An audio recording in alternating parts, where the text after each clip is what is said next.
Brisbane, Australia. This is episode 104 of The Normal Blokes, a podcast dedicated to improving the competitive 40k experience. My name's Denise, and today on the T'au episode, I've got Jordan. Hey guys, how are we? And we've got Mr. Waldock, the commander himself. How you going, mate? Good, fellas. Very good. Oh, awesome. All right. So for the greater good, we've all got our T'au Codexes in front of us, and For the greater good. we're going to take you all on a wild ride to the Eastern Fringe because this book's been fucking crazy. So, I guess today we'll kick it off and start talking about the cool things we found in this book. And for anyone else listening that's not a T'au player, some of the stuff that you might want to keep an eye out for and not get tabled by from 24 inches away at neg 1 ignoring cover from through a wall. So Hayden, who's joining us, Mr. Waldock, is an esteemed T'au player. You played them. For donkey's years, hey? Yeah, T'au pretty close to my heart actually. They're the only army I've won Australian Masters with. First army I got outside of your starter box, so they're a very, very nice place in my heart. The old fish people. Yeah, nice. They're a young race, but they've got a spot in Ducky's heart. I love it. But look, I think for anyone who hasn't been living under a rock that has heard these releases, the T'au book's not bad. It's not bad. It's it's a big step up from where they've been in 9th edition, which is sitting back behind a couple of Riptides and a couple of Veteran Fire. Farside Enclaves teams, but we'll be going through a bit systematically. Unfortunately for our listeners, we won't be starting with the Crusade section. We're going to dive straight in. We're going to dive straight into the army-wide rules. And Geordie, you're on that note. You've got a pretty solid T'au army as well, don't you? I do, man. I do. I've had T'au, I think, since probably mid 8th edition when Matt started a slow grow league, and it was an excuse to start another faction. So, guys, I don't just play Blood Angels. I play T'au. I've seen you play Deathwatch once. Oh, and I have Deathwatch too. Yeah, forgot about that. Yeah, and so look, I mean, the three of us have been really keen, with this codex. I can't think of the amount of times I've messaged these boys over the last week about this book, so we're excited. I think a good starting point, Ducky, is if you wanted to take us away with the Kalyun and Montcar changes this edition. Yeah, so GW previewed these, early on in their in their leaks, and they've changed the Kalyun Montcar quite significantly. Last book it was just your once per game pop an aura and be done with it. Usually it was done in the first turn to aggressively move up and shoot, but now it's changed to a turn-based system. So you have Montcar, which is your aggressive movement philosophy, which is battle rounds 1 to 3. So every time the unit makes a normal move or advance in your movement phase, till the end of the shooting phase, they can remain stationary. So big implication here is because it is finished at the end of your shooting phase, at the moment, until the FAQ it, you can advance and do actions, which is huge. In addition, if you shoot the closest eligible enemy unit within range, and the ranges decrease as you move on, so it's 18, 12, and 9, you get plus 1 to your AP and reroll 1s to wound. There's a whole lot of free buffs for being where you're going to be anyway. Yeah, and to think that, in last edition, we essentially just got the first line of that buff, fallback and advance and counter stationary and things like that. Now we've got so many layers. We've got the crazy damage potential in range, and look, I'm agreeing with you there, Duck. I think that FAQ is on the way for the advance and do actions. But yeah, pretty crazy. And tell us a bit about Kalyun, the Patient Hunter. The old Kalyun. So this activates from turn 3 to 5. So the units can shoot in the turn they fell back. If they do, they cop a -1 hit. And then on top of that, if they make a range attack closest enemy unit again within 12, so that range doesn't decrease, just stays at 12. As long as they didn't fall back or they're not in engagement range, they get exploding 6s. Then on turn 4, it goes to exploding 5s. And the last turn is exploding 4s. Just keeping in mind, you have to shoot the closest eligible unit. So you do need to be a bit meticulous about which units you shoot first to clear the closer ones away. But if you get your target priority right, which every Tau player should be, you can really make use of those exploding hits. Yeah, it's kind of like both of them do reward just that point blank range, and I don't know. A lot of people are saying that Monkar's the biggest winner, and Kaoyun you're not going to see as much. What do you guys think, Geordie? Like, do you think Kaoyun's not going to be seen as much? So I have my opinions on the Moncard and Kaoyun.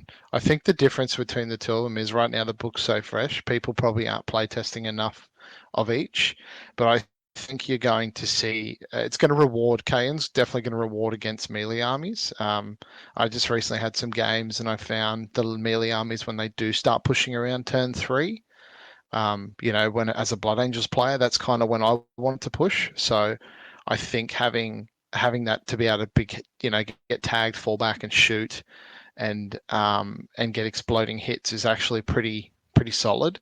But it's the matter of, you've got to wait 2 turns where you can just play quite aggressive early, because the big change with Tau is a lot of the movement has changed for them.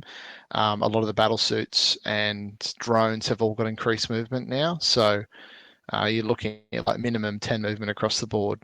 So you kind of want to take advantage of that early, I guess, especially with a lot of their out of line of sight shooting. So it's very hard to tell right now because it's still early. But I mean, it'd be pretty funny in turn 5 to get a railgun that hits on a 4 and explodes into another 4 and just downs a knight. That'd be fun. Yeah, and I guess funny you mention it, because I did it to Trajan, did a casual 20 damage to Trajan. There we go. Jesus. Yeah, but and there's the other side of the coin, is how much of the army do you have left at turn 4 and 5 to really take advantage of it? Like if you start losing all the suits really early, it could be a nightmare. But I'm really keen to see how the good players exploit it. And from there, I guess we can roll straight into the septs.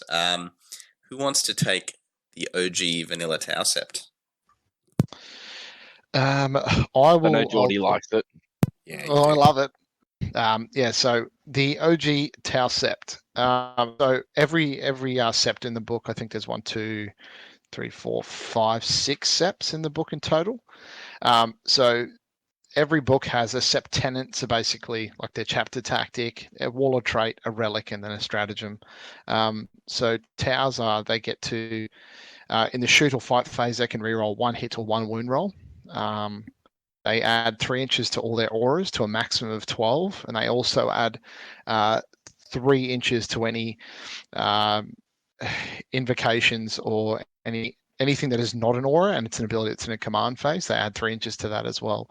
So essentially, a lot of Tau's auras now are 9, and then like you reroll 1 aura is a 6. So you're looking at increasing all your auras to 12 inches for Tau sept, which is pretty solid. It means you can really stretch out and take advantage of everything. The warlord trait is strength on conviction. Each time this warlord loses a wound on a 5+, the wound is not lost.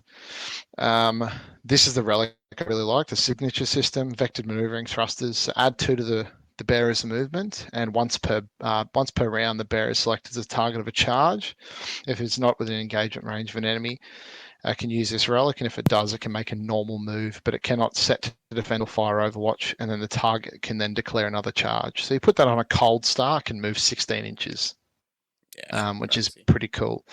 Obviously, you can't do anything else with it. You can't, set to defend or anything, but it's really cool, just that extra mobility. We are going to have a good chat about that relic when we get to the relic section. I think you've got a few fun things to talk about, hey Geordie. But so Tau sept was one of the big ones we saw in 8th edition and even into 9th. We saw it a bit. We won't go through all of the septs right now. Ducky, I know you've been having a good look at Farsight Enclaves. You want to talk a bit about that? Oh, look, I love Farsight. I love all the stories behind him. I love all his rules. He's the Chad of the Tau Empire. So Farsight's a bit of the outcast of the Tau, so they're not allowed to take ethereals. But we'll get around that when we come to the secondaries. So their sept tenant is whenever they make a range attack in 12, they count as having a Marklight token. And this is models that shoot. So if you're stretched out, it's only the models within 12 that will get the +1 to hit. And then each time a unit with a tenant is selected to shoot a fight, same as Tau, but it's only reroll wound. So you get 1 free reroll to wound when they shoot a fight. Still great. Yeah, and it's really interesting, isn't it? Because a lot of the buffs that we saw just before when you were talking about Kalyon and Montcar Duck, they really reward being quite close and close in the shooting the closest unit, things like that. Farsight Enclave just goes, hey, look, you get a marker light with that as well. So you just get, a +1 to hit, and that's massive. Like I was playing a practice game against a Disciples of Be'lakor army with against our good friend Wayne that we always talk about on the show, and it essentially just stopped the neg 1 to hit from mattering. Like it was crazy. Yeah, no, it's really good. I reckon you'll see Farsight Enclaves a lot in the meta, especially once the book develops and people understand the list a bit. Yeah, and look, there's sorry, Duck, you go. You're right. You go. Yeah, I was going to say there are some other cool seps there. The Borkhan sept to some really interesting tech, especially ignoring invos again. Doubling down with railguns. And me and Ducky were talking today about a Dalith build that you could take a ton of auxiliaries and it would be fun. But I don't think we'll focus too much on the others at this stage, just because we've got a lot to plow through. Do you guys want to talk a bit about the custom seps? Yeah, we can finish off Farsight because they got all the trade signature system and stuff. Yep. So we've only scratched the surface of these big red boys. So one of their wallet traits is unmodified rolls 6 to wound, increase the AP by 3. That's any attack, so including in combat. And then whenever attack is allocated from this model, it ignores any ignore to wound rules. So a typical build we're seeing with them is a burst commander. So burst cold star, rocking up 20 odd shots, 28 odd shots when you go triple burst and high output burst, and just laughing the racks off the objective.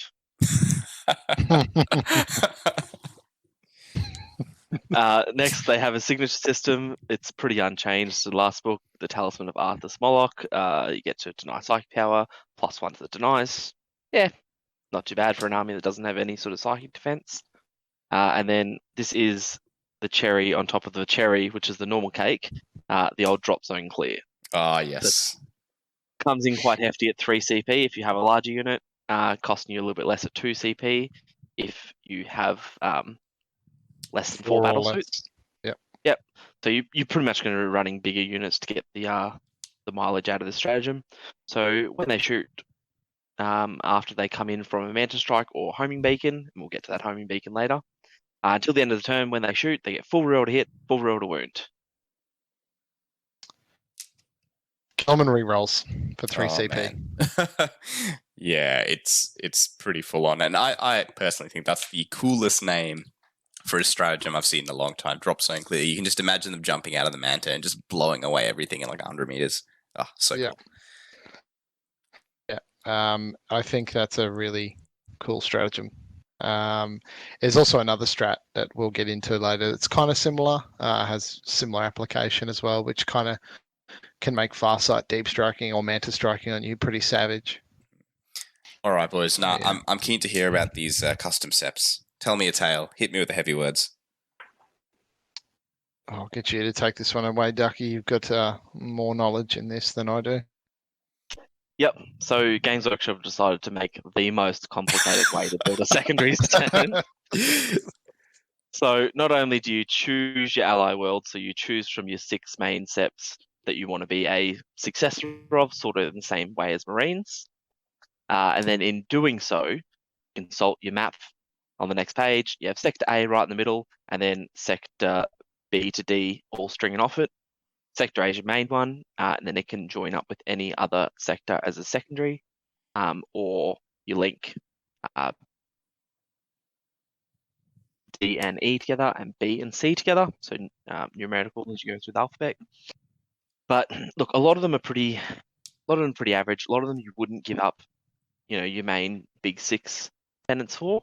There's a couple there that are quite good, but the real meme build is what you'll probably see is building a Farsight allied world and essentially taking the Farsight seps as it is. And many of you might think, well, what's the point in doing that? Because you don't get Farsight himself then. But what you do get is you get ethereals. Yeah, so you give up being able to take multiple commanders and Farsight himself for the ethereal, which is hilarious. Which 'Cause I'm pretty they're sure, worth- most they're people would worth do. their money. Oh yeah.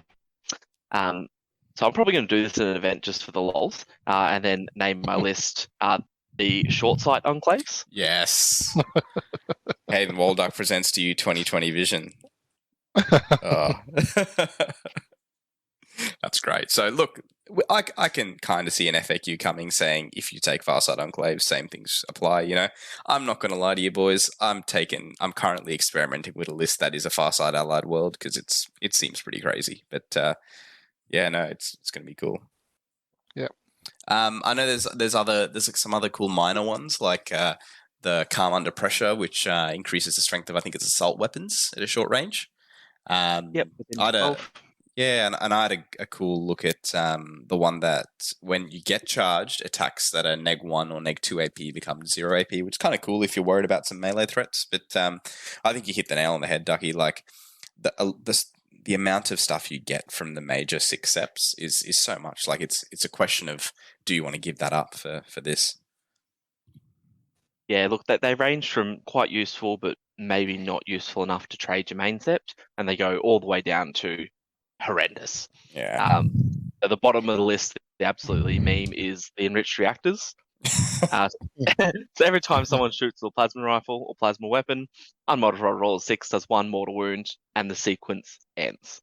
So you trade your 3 damage plasma for 1 mortal wound. Huge. Congratulations, Games Workshop. Yeah. So as long as you're shooting something with a 3-up invo or a 2-up invo, you might be getting value. Everything else, it's significantly worse. Yeah, take that, Archon. Yeah. If your Melter team shooting the Archon, I think you've already won. But all right, well, let's roll into. Do you want to go through the prototype weapons next, boys? Maybe just pick one each.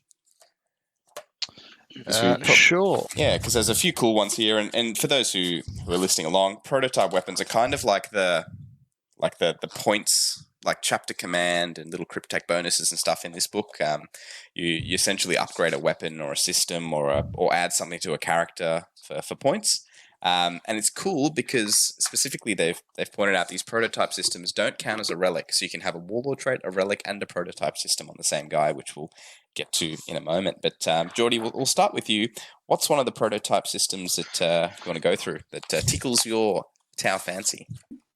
Well, I'm not playing it at the moment, but I'm definitely looking at it because there are so many good ones. But wide spectrum scanners. So essentially, if a unit has an early warning override, which is a piece of support system, you can spec scan essentially something within 12 inches of the target as long as it's not within engagement range. Now, T'au don't have access to this anymore. They used to in previous editions. So this is kind of cool if you want to run it on like a burst commander or something that can dish out 30 shots. It'd be nice to just have something come, drop within 12 inches. And if it's like turn 2 and you're in Montcar, you're getting an additional AP, you're re-rolling 1s to wound. There's some really busted combos on commanders as well you can get for full re-rolls to hit and wound. So that would be really cool to have. And that only costs you, so you can put this on a commander, Crisis Shazva, which is basically like the sergeants of the Crisis teams. You've got your bodyguard sergeants and then you got your ghost kills. So all those 4 options I mentioned can take one of these pieces of war gear or the prototypes. And the one I mentioned is only 20 points. So it's not too bad. And I like it. Yeah, and that's a good point, Geordie. Some of these allow you to take the upgrades on the sergeant, which is really nice to just hide in the squad. And I think, Ducky, you got one you want to talk about that's got a niche ability that could be cool for T'au? Sorry, Ducky. Yeah. It's called the Resonator Warheads. So this is an upgrade to your missile pod. It does come in a little bit hefty. You have to pay, was it an additional 30 points on top of a 10? Yeah, on top of a 10-point missile pod. So clocking in at 40 points. It's got 30-inch range, 3 shots, straight 8, -2, 2 damage. So nice couple little shots, but it comes with a little bonus. So every time you hit a unit, is infantry, beast, or cavalry, they halve their move characteristic. Huge. So just need to hit them, and you halve and move. Yeah, it really stops like the big scary, like big grotesque units or Terminator or even Marine units that are going to walk at you. And it's not stopped by fly, is it? No, there's no caveat on it besides the infantry, beast, and Yeah. cavalry keywords, which is great. Yeah. If you really want to stop like custody guard walking at you, that's a meme. Oh, it is. Yeah, slows them down quite a lot. Unfortunately, it doesn't. I don't think it affects their charge. It's just a move characteristic. So, and it won't affect their advances, I assume, either, because you add the advances after the movement. But still, like it takes jump infantry down a lot. Like if you've got Vanguard veterans, they're going 6 inches now, which is really shit. You go back to basically being a normal pleb with no jump pack. They've lost their 20/20 vision, mate. They're short-sighted now. They're very short-sighted. Oh, jeez. Yeah, it's a good one, and it's probably a pick that people won't expect because with the Tau builds, people might naturally gear towards just pure damage. These little tech pieces, I think, will come in really handy for Tau players when they find certain weaknesses in their list. Like if they're not really ready for 5 grotesque to run at them from through a building. Which look, let's be honest, I feel this book kills T5 6-up saves pretty well, I think, doesn't it, boys? But stuff like that, if you want to just half its movement, it starts to hurt it. But on a similar note, I guess the prototype system I want to talk about, it's not really that great for damage, but I had a practice game with it and it blew my freaking mind. The Dominator Fragmentation Launcher. So replaces an airburst. You can put it on a crisis model or a commander. Same range as an airburst, 24-inch range, assault d6. It's strength 5, neg 2, 1 damage, so you get a point of strength and a point of AP. But the ability is if you score a hit until the end of the turn, subtract 4 from the leadership characteristic of the target unit. And that doesn't sound like much because we've always kind of ignored leadership modifiers. But let's look at a Marine squad. If you lose one guy from either let's say you hit it with this and then you lose, let's say one Marine, you're currently at neg 5 leadership. Now, the Marine players now got to think, do they have to roll that morale dice or do they want a 2 CP auto pass? Let's say if they take an oath at the moment, or if you kill 2 Marines or 3 Marines out of 5, you're at neg 7. You don't pass unless you've got the sergeant and you roll a 1. So you're kind of forced to auto pass. Cool thing now, you can only auto pass once. So this can cause a nightmare. And I played a game recently against Chaos where I dumped damage into one unit and just shot a breacher team and this into another unit of demons. And I went, okay, cool. You can take morale on one, but the other one's failing. You've got to roll the 1. So I really like this piece of tech, and I'm keen to practice it and see how it goes. Yeah, I think I was trying to look for some good combinations with this relic. Unfortunately, it ends at the end of the turn. That doesn't drag through to the next shooting phase, which really could have we could have linked it together with some really busted combos. That comes in at 25 points as well. Yeah. If you have a fragmentation launcher on something on airburst, so that's really cool. It's a nice little bit of prototype. So it looks like I think it's about 10 or 12 prototype systems. So there's heaps of little things, little tricks you can try, but there's some of the ones that we obviously like. So yeah, it's gonna be cool. All right, boys, straight into relics. Yes, let's do some relax. Just gotta Geordie, find you had the cool jump relic you wanted to talk about. Yeah, so the relic I was talking about earlier was the Tau Sept one. So it's their signature system, vectored maneuvering thrusters. So there's a really, it's unbelievable. That Tau changed a lot with the new book. They're essentially a little, in the previous editions, you charge them and then you just get overwatched by the entire army. Now you don't get overwatched by the entire army, you get overwatched by one. But Tau really, the way the book's been designed is essentially they're just making it a little harder to charge them. But then with this relic, it just makes it impossible to charge. Because this can combo really well with some other stuff, which we will discuss later. But the fact that you can be declared by anything, someone declares a charge and then you just make a normal move. Normal crisis, and normal crisis move 10. With this, it goes 12. Cold Star goes from 14 to 16. Your Enforcer battle suits, they go from 8 to 10. So if someone's standing right next to you, you can just move so far away, and then they go, cool, I'm going to declare a charge, and then you can spend CP to make the charge harder for them. You can move into a crater to make the charge harder again. You can force them into positions where they might charge into an area where they're exposing themselves to then shooting for next turn for you, like railguns or something. So I think this relic is really cool because it's going to be attached to a pretty shooty character that someone's going to want to try kill, and it'll just cause some very, very awkward interactions. Yeah, like, can you guys imagine a situation where you've got a Tau Sept, let's say a bodyguard unit or a crisis unit, let's say a bodyguard unit, and then you've got a Tau Sept Cold Star commander with this movement relic. You move them both into the midboard. The bodyguard unit's behind a wall. Let's say they got airbursts and they're peppering, and the Cold Star commander's sitting out front. Cold Star commander can't get shot. So what does your opponent do? Wants to charge it. So, you pop the relic, Cold Star commander goes away. They can redeclare their charge, sure, but do they really want to redeclare their charge on an airburst unit that can overwatch on 5s? Probably not. Yep. Yeah, or even if you put the airburst unit so far that it can't be charged, Yeah, exactly. It just causes those interactions that players don't want. And essentially, a mission's like a 5 objective mission where you've got an objective in the middle of the table. You put him in the middle with a bodyguard team stringing to him. He can't be shot and he can't be charged, and he's just going to hold that objective until you decide to make a decision to come out and deal with him, and then he just moves. Yeah. It's worth noting that because he has to be part of Tau Sept to have that relic. Yes. Which means your bodyguard's a Tau Sept, which means they have a 6-inch bodyguard aura. So if he's strung 6 inches back to the bodyguards and you declare him as a charge and he runs behind them, quick math says that you can't make that charge to the bodyguard anyway. Yeah, and then you can just neg to the charge anyway with a relic, with a stratagem. So yeah, and that's a good one to point out when we get to the strats, that they got some cool strats to nuke charges. Yeah, Ducky, any relics that tickle your fancy? Yeah, so the relic that's been around pretty much since 4th edition Tau is the On Anger Gauntlet. It's always been a meme because who would put a combat weapon that used to be 1 attack on a commander? Now they've changed it to he gets all of his attacks with it. Strength 12, neg 4, 3 damage. So he's swinging a strength 12 Thunderhammer.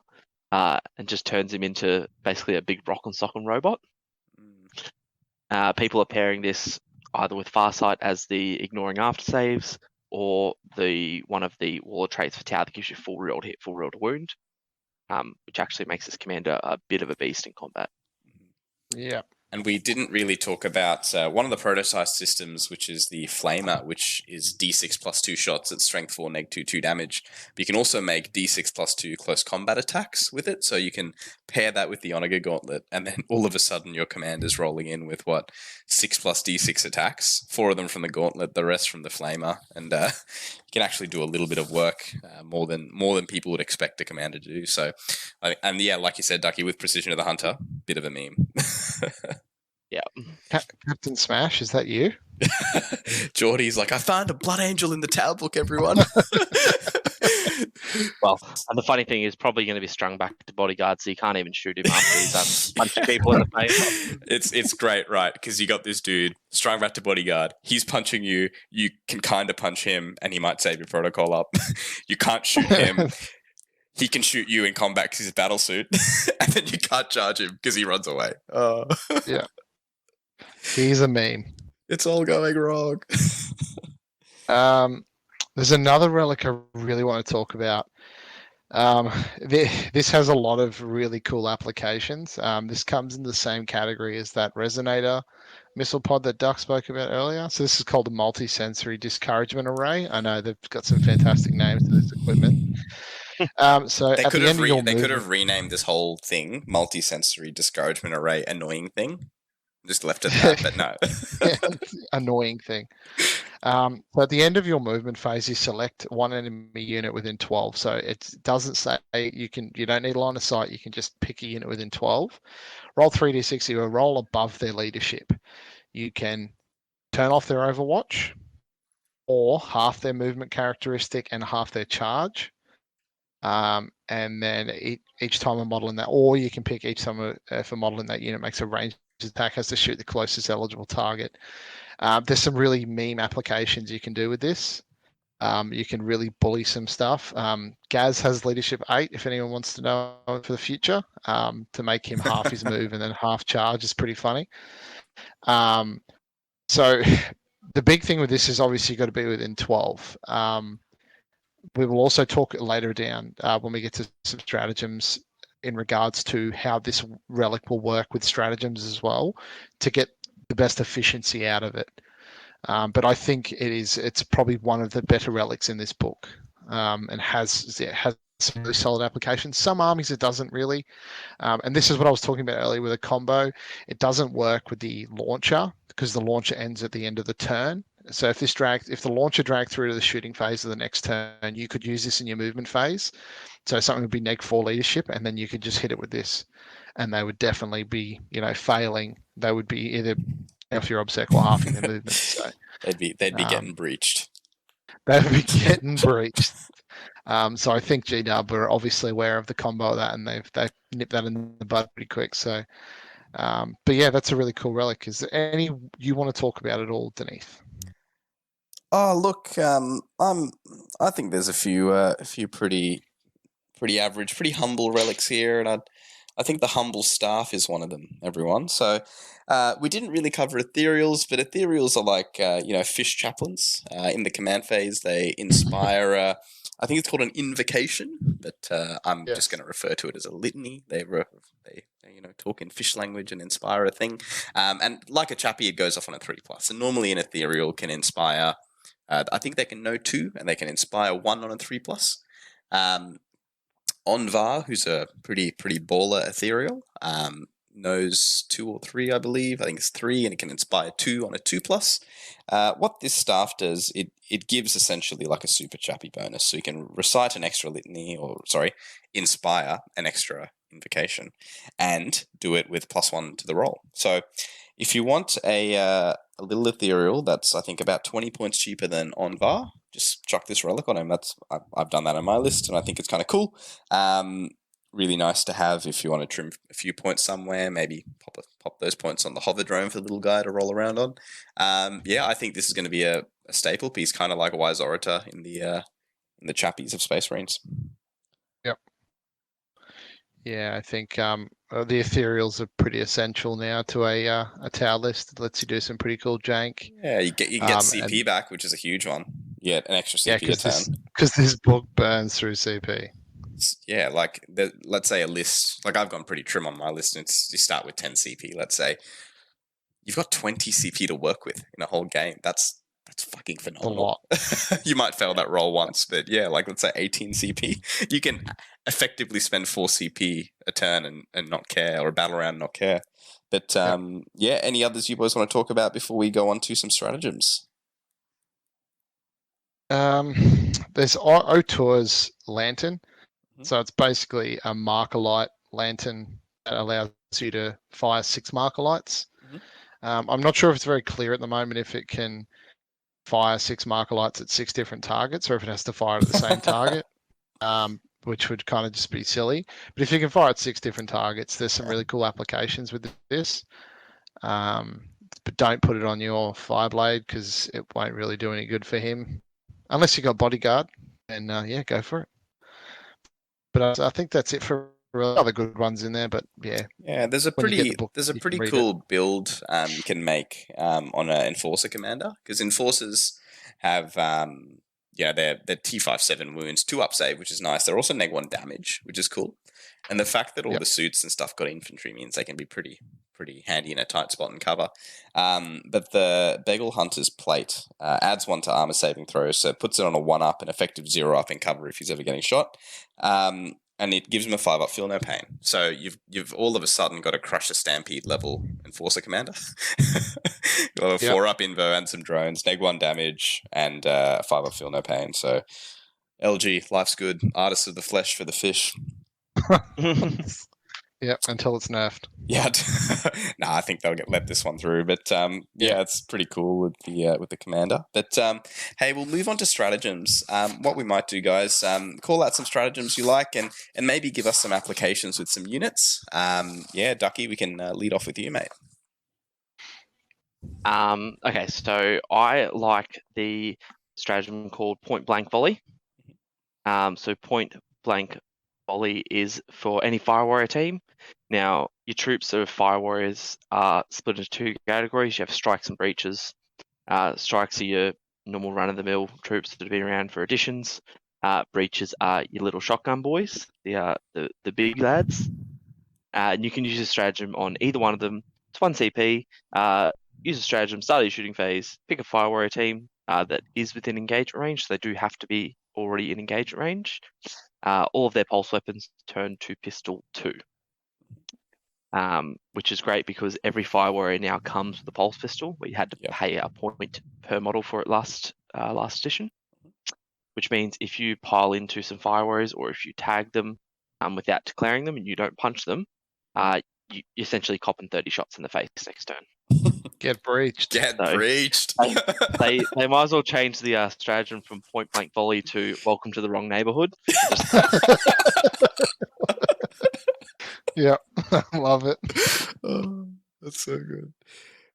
Look, on the topic of breaches, look, they're pretty cool now. You know, the fact that they're 8 points each, I think, and they're doing more work than some Scions are doing is pretty crazy. So their base gun is 14-inch range, strength 5, neg 1, and at 8-inch range, they got a smaller profile. 2 shots, by the way. Strength 5, neg 2, 1 damage. In Montcar, strength 6, sorry, neg 2, 1 damage.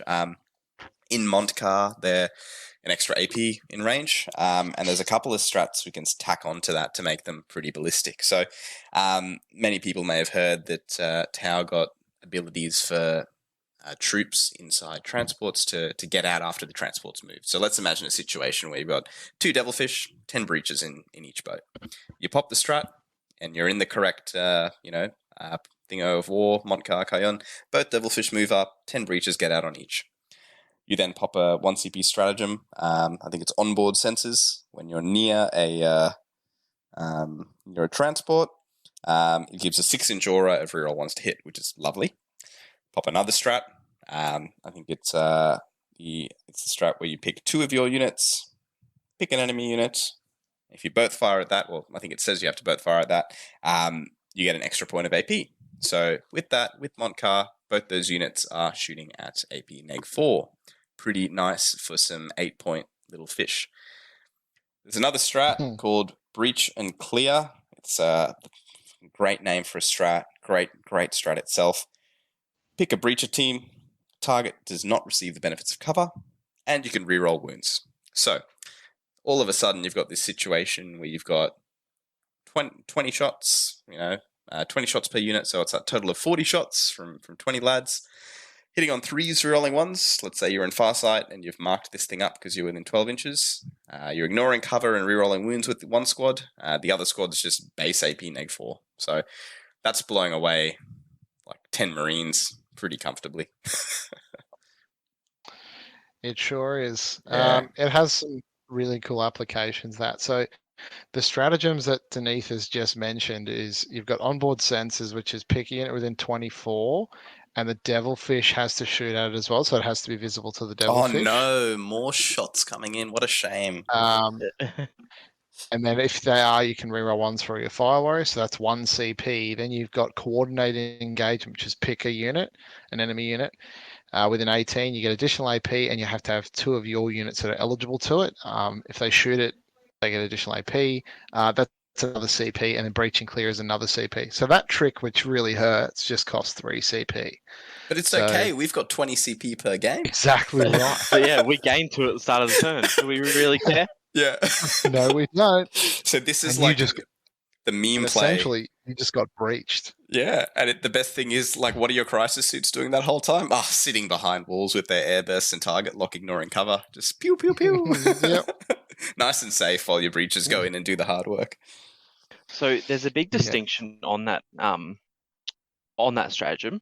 So it is the target does not receive the benefit of cover against that attack.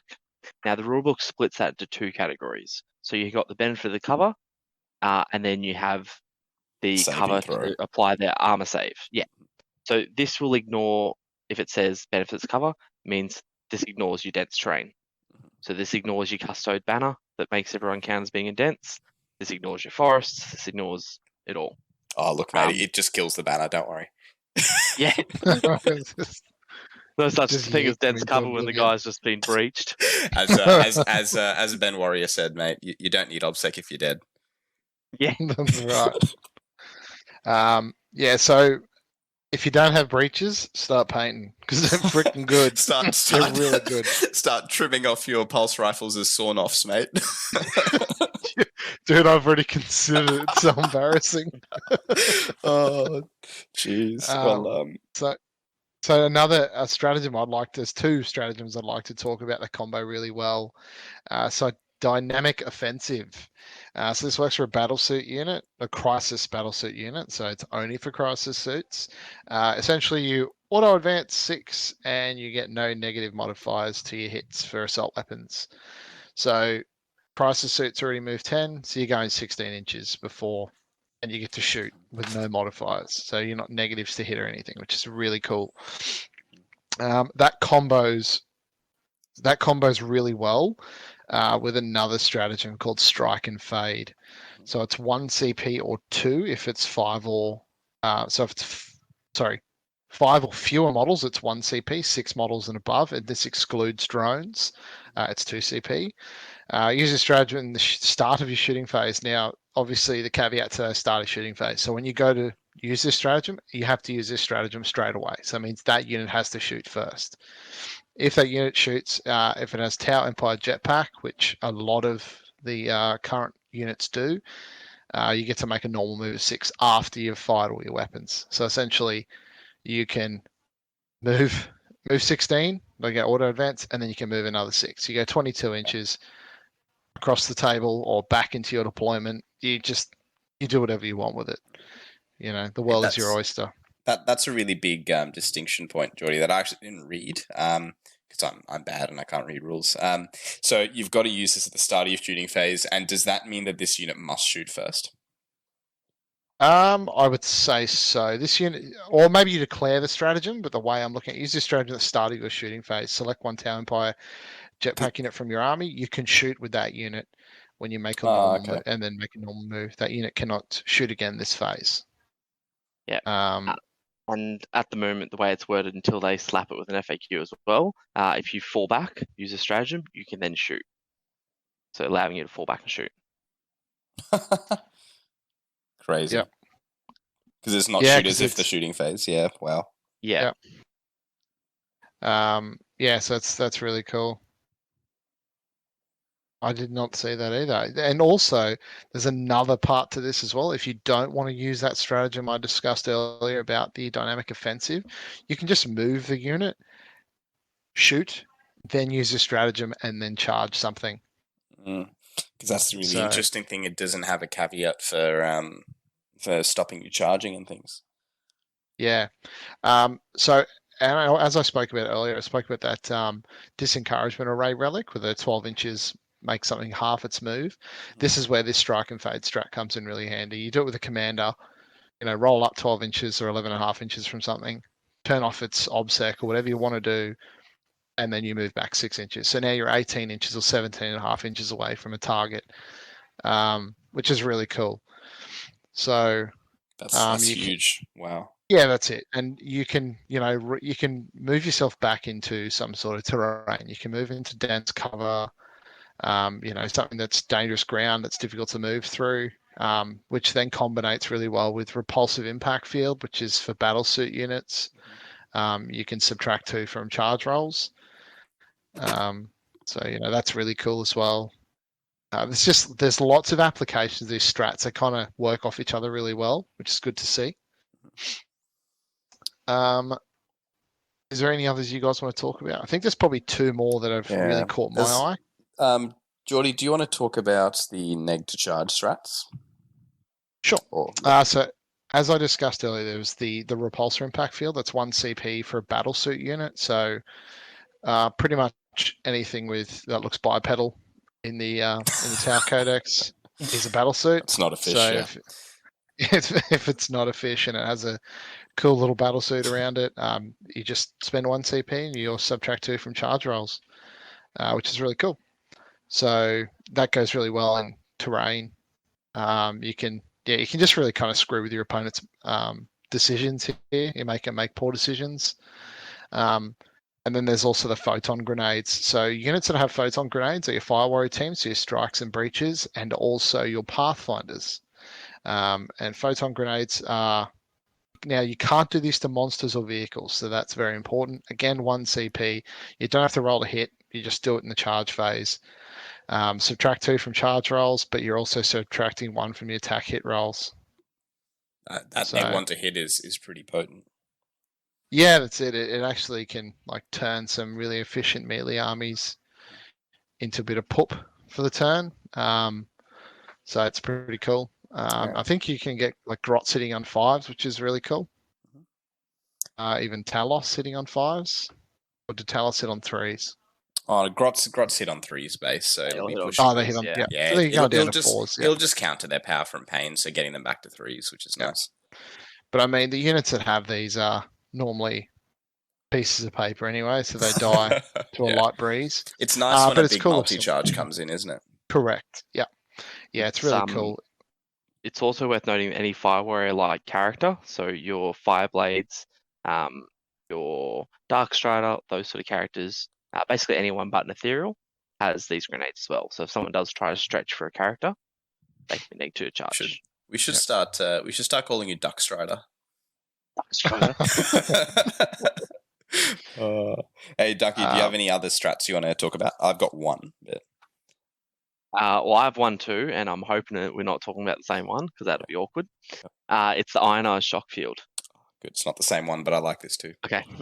So this is 2 CP. So this is a little bit hefty in the grand scheme of things, considering most of the book is 1 CP.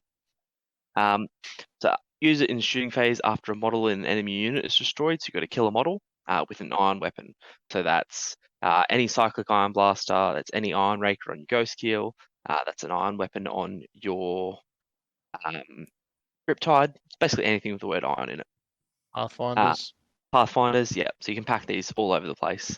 So until your next shooting phase, that enemy unit can't be affected by any other enemy unit auras. So if they're not, like say if you're playing Marines, that unit will not get Rites of War. That unit will not get Apothecary, Feel No Pains.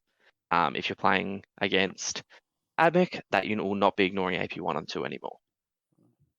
So you're telling me to take a Riptide as Borkan and ignore invos and shoot it at something tough and turn off all its auras. That's what you're telling me, Ducky.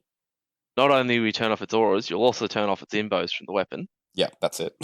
But then on the flip side, they won't have any auras left because to paraphrase Ben Warrior, you can't have auras when you're dead. Oh, that's great. So yeah, that's a pretty sick one. This has solid application into the mirror too. Yeah. Oh yeah. Because one of those 4 damage. Yeah. Those bodyguards that you had bodyguarding that character, you ain't doing that anymore. Jesus. That aura's gone. So there's some really cool application with that. So I like that strat. I have one cool one I want to talk about because I, for one, saw the points and the data sheets, and I thought stealth suits were pretty aggressively pointed because the burst cannon got a lot better. And you can get 3 little chads for 25 points that are T4 2 wounds, which is an interesting kind of toughness point in an army that's all T3 1 wound or T5 4 wound. This is like a weird middle breaking point that can kind of shirk some shooting. And they're always neg 1 to hit shooting and combat, and they're 25 points each, and they can forward deploy. And considering you have a Warlord trait that literally gives you a redeploy, why not? So I was mucking around with stealth suits, and then I was a bit annoyed because stealth suits just get charged and it's not that good. But then you've got this strat, Wall of Mirrors. Use this stratagem at the end of the movement phase. Select 1 stealth battlesuit or ghost keel, so it'll be a stealth battlesuit, from your army that is wholly within 9 inches of battlefield edge. Remove it from the battlefield. Next turn, bring it back in 9 inches away from enemies, 9 inches from the battlefield. Cool thing is you can use this when you're wrapped. it's a fun way of putting a single battle suit out there, getting all wrapped up, and then sending them off the board. So yeah, it's pretty funny because the opponent will think they've got a really comfortable spot on a stealth suit, and then it goes away and the unit gets shot. So yeah, pretty happy that the strat was included, so I can meme around with the stealth suit. Yeah, that's with that one though, it's also worth noting that when you come back on from strat reserve, it's within 9 of a board edge, not a 6. Mm-hmm. So you can comfortably tag objectives within 9 of a board edge. Yeah, really good pickup, and 9's a long way considering how big the pie plate objectives are. You know, they'll often, if they're 12 or 10 away from, even if they're 12 away from the edge, you can still touch it, which is pretty huge. I think there's one more strat that I do need to speak about. This one's incredible. It's incredible. Pathfinder's got a massive buff in this book. Like, they are so good. And this strat just makes them 10 times better. So Recon Suite, 1 CP, Pathfinder team. So you now do marker light actions are done at the start of the movement phase, and you start rolling for marker lights. So you start your shooting phase. Pathfinders can move and then do the action at the end of the movement phase, and it completes the start of the shooting. So you use this stratagem in your shooting phase. The marker lights are +1 to hit, so they now hit on 2s. So you're marking targets on 2s with 10 guys, unless you've got support systems or weapons in them. And then the other best part is the unit can move. It does a normal move after it's fired. So essentially, you just leave the devilfish behind an L, move out, mark whatever the hell you want to light the whole battlefield up with marker lights, so your whole army can blow it up, and then spend a CP and go back inside the devilfish, so you're protected. Your little T3 5-up save single wound models are protected by its big sexy tank, and the rest of your army gets to blow stuff up. So I think that stratagem has some really cool application in regards to moving just in general. So you can move out of a devilfish, so you go 10 inches from the devilfish, do your mark lights, and then move another 7. You can move on to your opponent's objectives. So yeah, some really cool applications. This army is really fast, which I love. Because you got 2 move abilities. You've got the Crisis one and the Pathfinder one. And with things like the Crisis suits from an Enforcer commander potentially getting objectives secured, I can see a world where you've got a Crisis suit, it moves up, it advances, it shoots, moves again, just tags an objective with 1 OBSEC model and just swings a primary. Like, it's so cool.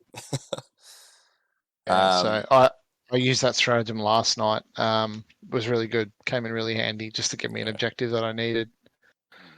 It's really cool. It's got some good application. And obviously, there's just so much movement in the book now. I think Tower's always kind of considered slow because they just cast a lot. Now they're not slow. They're probably one of the fastest factions in the game now.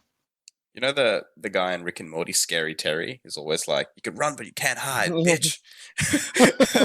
That's kind of what this feels like. It's like you could run for a bit, but the board's 60 by 44.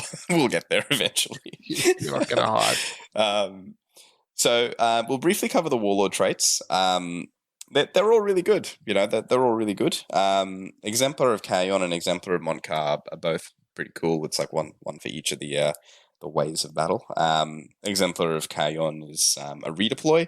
If you've picked Kayon, you can do it with 3 units. If you've picked Montcar, you can do it with 1. Exemplar of Montcar, really cool for this one. Pick a Sept Corps unit within 9 of the Warlord until the start of your next command phase. When it makes a ranged attack, if you're within 9 inches of an enemy unit, or 12 if you've picked Montcar, you can re-roll the wound roll. Crazy talk. Absolute crazy talk.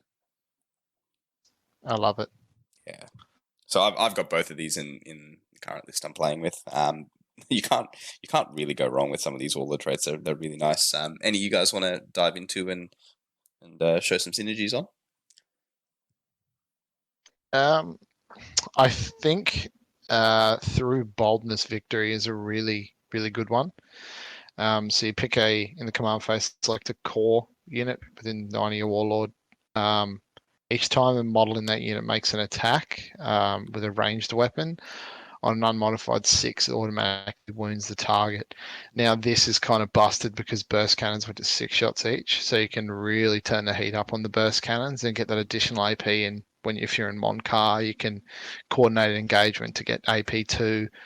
with 6s to hit, doing automatically wounding the target. It's really cool.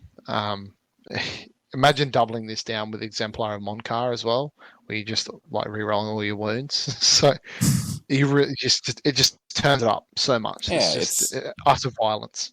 Yeah, I love it. It's just a nice little damage boost because you've already got so much. You've already got so many shots coming in, and you've already got reroll wounds. You've already got like nice reroll ones to hit, and then you're just adding a little tick more of of damage in there, which is really nice. Yep. Yeah, exactly. Any, yeah, it's awesome. Any other standouts to you, Ducky? Yeah, look, through Unity Devastation changed. It used to be one that, was your only good pick in the last book, and you forgot it most of the time anyway in the shooting phase. Dude, so many people forgot it, hey? Because you had to select the target. Yeah. So that just changed to an active aura of just 6s go +1 AP within 6 of the Warlord, 9 if you're a Tau. But I think it promotes a bit of a castle, which you don't really want to be doing with the new book. You want to be moving. You want to be spreading out. But I'd like to talk about the Borkun one. So it's Seeker of Perfection. So +1 AP of all of his attacks, all of his range attacks. And then any unmodified wound of a 6 does a mortal wound to a cap of 3. So putting this on if you put it on a burst commander in a cold star, so he's rocking 28 shots, 18 of them are now AP1, 10 of them AP2. You're a Monkar with an 18 that goes to AP3, AP4. When you combine assault, so he shoots with any other unit for another AP, so that 28 shots can just be ignoring every sort of armor save. That's pretty amazing.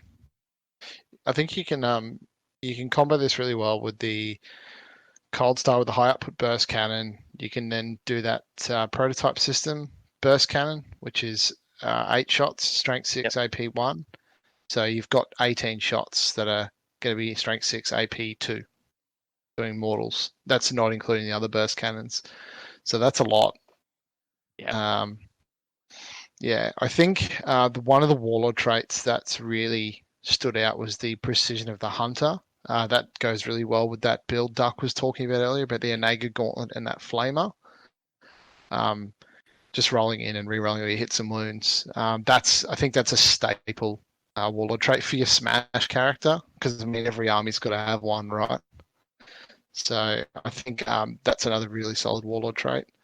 Do we want to talk about the invocations of the Ethereals? Yeah, do you want to briefly cover them? Yeah.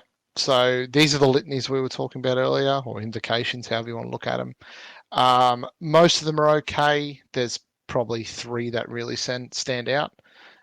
So number 2, Sense of Stone. So you pick a core unit within 6 of the Ethereal, and you get a 5-up Feel No Pain.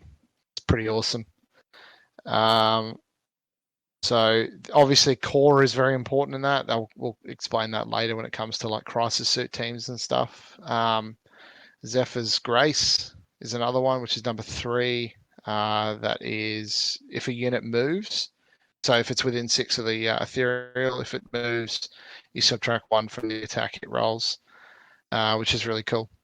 So, I just realized that is not just a shooting. That is melee as well. That's cool. I think the biggest limiting factor with these ones is you can only cast really 1 or 2, and my gut tells me that most people will go for the like CP one, and like the shoot and action one or the feel no pain one. Actually, no, the Ethereals just give shoot and action, so they don't care about that. So just the feel no pain one, really. Correct. Yeah. Yeah, and then obviously you got Wisdom of the Guides, which is the last one, which is you gain a CP if you roll it. So if you were running that relic that Denise was talking about earlier, the humble stave, you're getting a CP back. Humble pie, you're getting a CP back on a 2-up. So 4 turns of the game you're guaranteed. Well, probably not. I'll probably me just rolling 1s the whole time. But realistically, it's pretty solid. So. Yeah, it just depends where your game's going. If you've got tons of CP and you want to play more defensive and make things harder, you can put, like really buff a crisis team and give it a 5-up Feel No Pain and make it -1 to hit. So it's a bit funny. We won't really discuss the secondaries because they're garbage.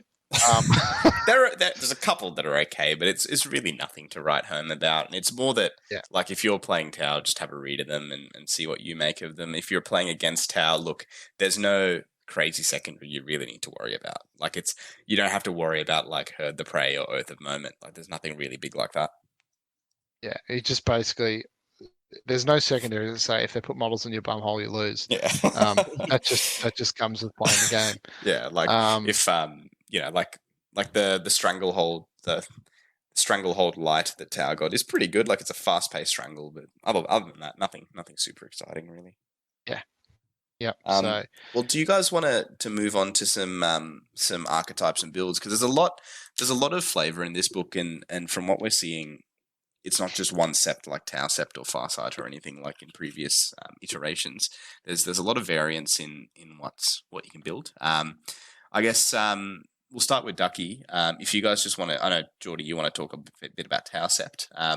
If you want to pull apart maybe two builds and two archetypes that you guys are looking at, starting with Ducky. Yeah. So, look, I'm not going to lie. This is a big change from your last Tau book. So unless you're religiously playing them, which no one does that because no one wants to put themselves through that in the current state of the meta. There's a lot of changes. There's a lot of command phase stuff. There's a lot of active auras. You're going to need tokens when you play this army. Things will just be getting buffs.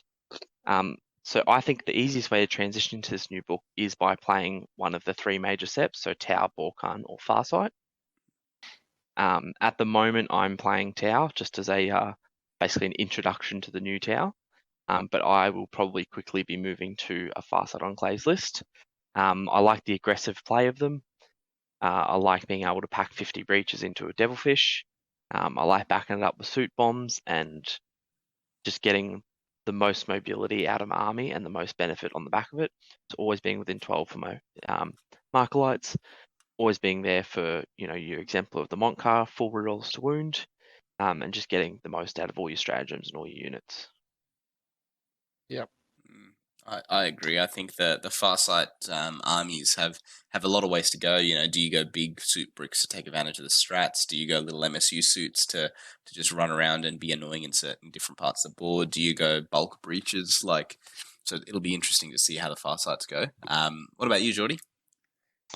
I'm playing around with Tau Sept at the moment, but I think with Tau Sept, so you've got the biggest mistake GW has made in regards to Tau Sept is they've gave all the best characters in the game Tau Sept as their keyword. They're the Ultramarines, mate. Yeah, so Onvar is an 80-point ethereal that knows 3, can cast 2, and he does them on 2s. So that's really cool. Darkstrider's a bit of a pimp. He's only 60 points. He has a Markalite. He's a Pathfinder, so he can Markalite move or move Markalite. He can also have a core, like a Fire Warrior team or a Pathfinder team. He can have them fall back and shoot, called Fighting Retreat. It's really cool. But one of the biggest ones he has is he picks a unit that's eligible to him, so he can see him. He picks a unit, and then also he picks a unit from within 9 of him, because his Tau Sept, so increases already by 3. So it's 6 initially, it goes to 9. He picks a unit, and they get +1 to wound against the target that he selected. So, you do that with some broadsides and pick the king, you wound him on 2s, the Silent King. There's a lot of stuff that it just hurts. But Tau also have a strat called Focus Fire, which they had in 8th edition as well. If you do a wound to a unit, 2 CP, you're +1 to wound against that unit. So you've got ways to get +2 to wound against one target. So Be'lakor, you're -1 to wound. Not today, buddy. It's yeah. I think a lot of it's like all the buffing powers in Tau for those reasons. Like, increasing the aura is huge. When it sounds big when you go from like a 6-inch to a 9-inch aura, but the biggest impact is something like the bodyguard aura going from 3-inch to 6-inch. Like, that's huge. You can literally be next to a different building and have bodyguards in another building, and you're getting protected. Yeah. And it makes characters, like, it makes your commanders really good, because your reroll 1 auras are now they're now 9 inches, and then your commander, like, because you've got 3 different crisis commanders now. You've got the crisis, which is he allows you to fall back. He picks a unit within, and because it's normally within 9, so a lot of Tau Empire auras are now 9 inches. The command phase auras, and Tau Sept just pushes it to 12. So you basically any unit within 12, if it gets tagged, you can fall back and shoot with no penalty from a crisis commander. The Enforcer makes a crisis team obsec, so that's a 12-inch aura, and then you've also got the Cold Star, which makes you an auto advance 8, which is pretty insane. But one of the big kickers that receives a huge benefit from this is Shadow Sun. Shadow Sun is mental into the Tau Sept list because she has a command uplink drone, which increases her auras by 3 again. So her full reroll aura, which is select a unit command phase, that's a now 12-inch aura. Her reroll 1 aura is 12 inches as well. So she is really, really good for this list to just want to spread out and take the table as quick as it can and as aggressive as it can. But also it can play really defensively because of its super increased, like its increased mobility and its increased auras. So it's so cool. It makes the book so much more fun. So you're going to see, I think, in Tau Sept, you're going to see a lot of, you're definitely going to see bodyguards because they're just too strong at the moment into this build because of as you said, Denise, with the increase of auras on the bodyguard rule. It's going to protect your characters really well. And then you've also got some really cool relics, like I said earlier, about the vector thrusters, which is essentially making things hard to charge and hard to shoot. So yeah, I think Tau Sept has got some cool tricks, and it's definitely probably the easiest place to start because it's player friendly for this new book because it's very hard to kind of get your head around all the cool jank in this book now. Yeah, and I guess like what both of you said, it does give you a bit of leeway with that extra range to do a bit more and play around a bit more and learn the book. Look, I've been gravitating towards the Farside Allied World build. Look, if it gets FAQ that we can't take ethereals, so be it. We'll take the ethereal out. It is what it is. Flick a Fireblade or something in there. But yeah, look, I've tried a list with kind of MSU crisis suits, like just 3 little units of 3 and like a little bodyguard unit of 3. So 12 suits, but they can be at 4 different spots and a couple of broadsides chilling out. So that's been fun because I've been able to muck around with other things like breaches and devilfish and little Vespid units. I think are really cool. I've heard some great things about Tetras, and I'm keen to try them out. It looks like they're going to dump a lot of Markalites and do a good thing. Well, they did get FAQ'd, so they action 3 Markalites in their vehicle so they can move in action. Just sexy. Very cool, very cool. And they have an 18-inch move on them, so they move very fast. Yeah, especially when you want to stick your head out and mark something up for something like your airbursts or your big long-range guns like your SMS. And, that'll be something I want to try out. I think Vespid are pretty crazy as Daleth.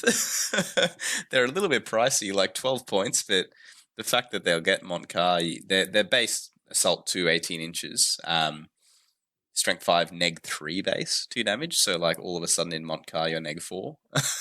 The question is whether you can put that many that it matters. That you get enough volume of Vespid that it matters. But they're just great for doing little actions because they natively deep strike, and you can get a 6 model unit to just retrieve Nakmund data pretty comfortably. And mate, the little swamp dwellers, the Kroot, they're packing a lot of fun. So little carnivores got some AP, rocking a couple of attacks each, pre-game move. Little hounds at 24 points each for 4. It's little doggos just rolling around doing. Some good strats too for Kroot as well. Yeah, which is really good. So you've got some cool little tricks. You can get 6-inch heroics with Kroot. And like all of a sudden you kill something and they start eating it, and they get a 5-up feel no pain. Like that's just annoying, especially when they get +2 saving cover, and like you're shooting T3 4-up models with a 5-up. It's kind of like you're shooting like a 2-up or 3-up, kind of like you're shooting a 3-up. So it's just a bit annoying, but I'm keen to see how they play, and I think the tech in the Tau list will be like the auxiliary stuff around like your commanders, your crisis, your broadside, and what people decide to bring. I had no idea Vespids move 14. Dude, you can rod in 1 quarter because they're on 25s, and then move 14 and rod in another quarter. if you're right at the edge. I thought they were It's- on number. it's- Thought they were 12. It's ballistic, yeah. If you really put them at like 6.01, you can just bunny hop rod. Yeah. I think a unit. We might just talk about a couple of units in the book that we are kind of finding pretty cool. Obviously, everyone spoke about the hammerhead railgun. No one cares because it's kind of hot garbage. I personally think one of the best units in this codex at the moment is the Devilfish. That vehicle got insane buffs. Obviously, in regards to the strat, you've also got stuff that you can pre-game with the Devilfish, which is a bit of a meme. Pick one car, so, yeah. Yeah, so you can 9-inch pre-game the Devilfish. And then it's got other strats that can go into strat reserve from table edges. So Well, they move. Do they move 12 inches? They do. Yeah. So you got a 9-inch move, pop the strat, 12-inch move, 21 inches. Your dudes get out 3 inches. They move 6? And then you get breach 30 inches away. It's fun. So you're like in the base killing the dudes with 30 breaches turn 1. That could be it. Like that's like not a single suit hasn't left your deployment zone. You're just getting breached. Huge. Just don't stand near them when they blow up because now they blow up for D6 within 6. Oh my god. Yeah. Well, let's talk about that really quickly. Turns out Tau don't really like mortal wounds, boys. No, they don't. That's definitely a weakness of Tau. So bring your bomb squigs, everyone. Yeah. Bring your bomb squigs. Bring your smites, because it just kills Tau. Yeah. It's also, I think it's good to mention too that all the crisis teams now, a lot of battle suits, Tau have been known for their drones.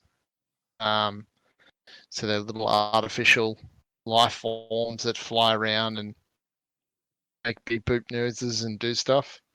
They're really cool now because they can go into crisis teams. So they just hear bladed wounds. They just get hit by las cannons and hit with bolters. But there's some really cool changes to them. They actually, if they go in a crisis team, they pick up the infantry keyword, which is a bit of a laugh. Well, they act as infantry around terrain. Hey, yeah. Yeah. For the thing, it's for the purpose of what is it? How is it? For the purpose of interacting with terrain features, models count as infantry, so they can go through walls and that doesn't slow the unit down. And they have fly and they have the drone keyword as well. So, there's so many different drones in this list. Pathfinders have grab and imitator drones, which make you neg to charge. So you do that, double down at the photon grenade, you neg 4 to charge, put them in a crate, you neg 6 to charge. There's just really cool applications. I'm keen to see how effective stuff like having a Guardian drone in a 10-man breacher unit is over time to give them the mini transhuman. Yeah. Oh yeah. Yep. I think that'll be kind of cool. Just to be kind of like the Kroot getting the feel no pain and like the extra cover, just be that little bit annoying. So I'm keen to see how that would play out. So there were obviously in the book they've put stuff in regards to drones. When drones die, they don't count towards morale. But there was nothing in the book that said they don't count towards models in the unit. So we were talking about this, yeah. Which kind of sucks. That means they're going to get hit by blast. But as you said, you don't care. But on that same note, you can have 3 suits, 3 drones, and you can just do retrieve Octarius or retrieve Nachman data now. No fucks given. So it's lovely. Yeah, that's right. Especially because the ethereals can give out. Ethereals can give out. They can make a unit perform an action and shoot. It's command phase, obviously, but you can also do litanies to do it, and there's also a way to do a litany out of the normal command phase. So you could I love drop that. down. I love that. Like on the Tau episode, we've got 3 Marine players, and now we're talking about litanies. That's lovely. Yep. I guess one thing we'll move on to before we finish off is some of the things that people can do to combat Tau, because like we're being pretty nice about it. It's a pretty strong book. There's a lot of good stuff in here. I guess Ducky, if you could give us a bit of an overview of what do you think Tau are weak against, or what do you think can cripple Tau, and how would armies that are used to playing against the other things in the meta handle an army like Tau at the moment? Yeah, so from my first couple of games I've played, Tau are going to struggle, or the point they're going to have the most trouble with is trying to compete with the primary game or trying to keep it even where people are pushing your zone or you're pushing their zone. And in order to take some primary, you're probably going to have to cop a charge back. So in a lot of these missions, there's typically a central or offset of central board objectives. And a lot of the armies in the meta at the moment have a stretch to charge or tag something within the middle of the board. So I think the big problem Tau's going to have is getting into positions where they can threaten the primary while not putting themselves in a jeopardizing position. That's very true, because like at the end of the day, there's a lot of things the army can do to mitigate people coming in, and the shooting is pretty oppressive. But if something of note hits a bunch of crisis suits and gets the shield drones down, it's going down. Like it's dead. Yeah. Like if a bunch of grotesques with reroll wounds get in there, it's dead. Well, I mean, with the 5-up Philo pain, Yeah, actually, yeah. could be a different story, because Crisis can really take a lot of different tools and stuff. You get shield generators, iridium armor. But I think one of the other big weaknesses to Tau, I think, is the mortal wounds, as we discussed earlier. They just kind of peel straight through, because Tau have no way of resurrecting wounds or models. Yes. Which is really, I think in 8th edition they were able to bring back D3 D3 wounds to like bigger vehicles like Riptides. Yeah.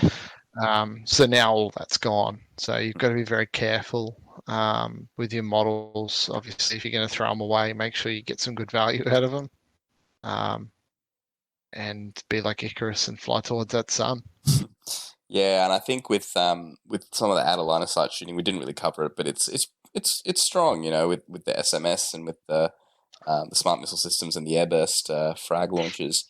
There are ways that Tau can start that trading game nice and early and start whittling down and be annoying to the OBSEC nice and early. So when they do stick their big units out, like the crisis teams, it's not just you stick a 300-point mod unit out and it gets wiped and you've got nothing left. You can start that engagement nice and early. And then, like Ducky said, push out to the objectives and not try not to cop that big charge back. Yep. Yeah. Yeah, that's right. I think with the army's mobility, you can kind of really castle up. You can play very defensively at the start and then push out super aggressively and just start that trading game. But the fact that Tau have like no melee is, well, apart from Kroot, which do you really call them melee though? You got the big donkey punch boy and his little flamer, mate. one guy. I think Duck's right. It's going to be the one struggle for Tau, is because a lot of armies now can trade so well with melee units. They just jump onto objectives and push anything off the objective. Tau have to do that in the shooting phase, and then also hope that small teams like Breaches and Pathfinders and Kroot and Vespids can then go and steal those objectives. With their movements, not overextending and giving away your big units. So yeah, I think the book's got some really cool tricks and strengths, and it's going to be an awesome shift in the meta, which is really good. Yeah, just off the back of that. Sorry to interrupt. No, you're right. You go. Just off the back of that, your movement and your shooting will only get you so far. If you're a new Tau player, you're coming back to Tau, and you want to put some models on the table and just try to shoot people off it and win that way, it's probably not going to work. You need to be quite meticulous with your movement. You need to think about where you're going. You need to think more ahead than what you used to. I think you're really going to need to lean on some of your tech, like your photon grenades, your neg-2 charges. You need to work on your screening units and having stuff that can slow down. So if let's say, for example, you're 16 inches away on an objective from a unit, and the only way for them to take that back is to charge you, and they're half charged, or they're half movement, they're not making that charge. Even something with a 10-inch moving, 10 inches about 16, about 6 away from you, you're negging 2 back to 8, they're probably not going to make that charge, or you're burning CP to re-roll the charges. So you need to be putting yourself in a position or blocking off parts of the table by negging movement to stop people getting where they want to be. So it's not just all about shoot to kill. Yes, no, that's a really good point. And every turn that you keep them out and not engaging you is another turn that you're comfortably shooting, isn't it? Like shooting whatever you want. Yep. I think the strength of the book is its movement. The movement phase is, as Duck said, it's so important. It's probably the most important phase of this army.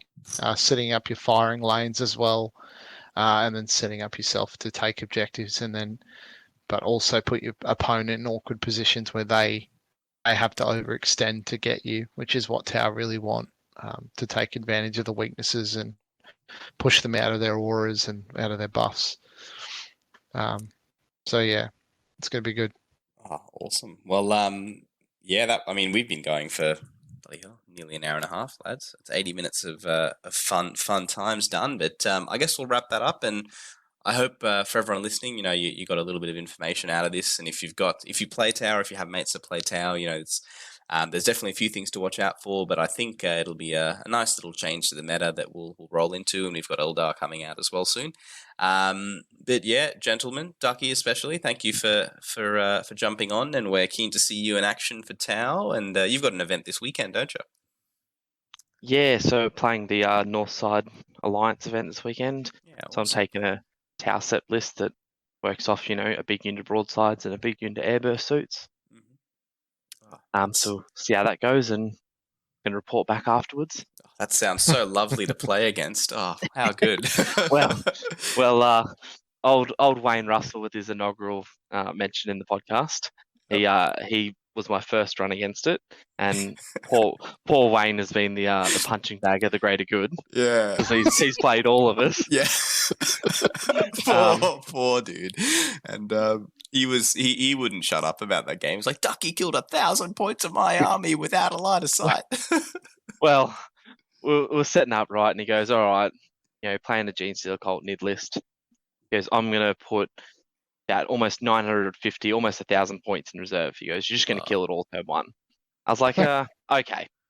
Puts it all in reserve. I have my first turn.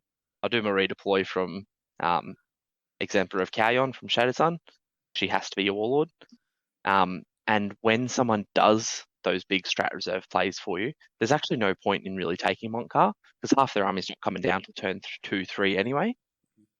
So you can really establish yourself, establish your screens, and get ready for the counterpunch. So I've had my big couple of turns early, shooting, screening off by killing fringe units. And he's dropped in turn 2, turn 3. He's killed a couple of mini units, and both my broadsides and my crisis suits are still intact, as well as my characters. And I go, all right, Wayne, my turn 3. Now my Kauyon activates. Everything can fall back and shoot. I'm getting exploding 6s this turn. And he just goes, all right, man, we can call it there. Oh, no. So we love you, Wayne. Oh, Wayne! If Wayne somehow got to the end of the Tau episode, there's a few gems here for him. But hey boys, thank you again for coming on, and everyone at home, thank you for your attention. Even you, Wayne, thank you for your attention. If you like what you heard, give us a like on Facebook, subscribe to us on iTunes, give us a review on iTunes. It helps new listeners find us. We're also on YouTube, and I've got a few episodes to pop up there. The other thing I'd quickly like to say is we got a fair bit of footage from Uprising Adelaide, some video content. I'm endeavouring to clip that together into a little video reel and put that up on YouTube as well. So if you want to have a look at how much fun we had down there, and if it can convince you to travel to events interstate with some friends, all the best, all the better to you, and it's a lot of fun. But other than that, have a good one. Stay safe. Hide behind the walls. Cow yon bitches. See you next time.